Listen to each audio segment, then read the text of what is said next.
everybody, Bob Stafford, Tower Garden Guy, and cleaning up my tower gardens here after this growing season and getting one ready to put inside for the winter.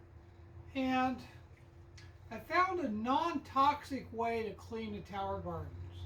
In the past, I'd always followed Tim Blank's suggestion to use detergent and to soak everything in bleach. Well, I found a non-toxic way of doing this, and it's called Thieves. It's Thieves Household Cleaner. It's made by Young Living, which is another network marketing company. And this stuff kills mold. It's an all-purpose cleaner, and it's great stuff. And it works just great on these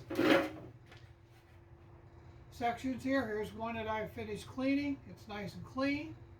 And I'll put a link in the description to the girl that I buy my Thieves from, and give you the opportunity to use a non-toxic cleaner to clean your tower gardens.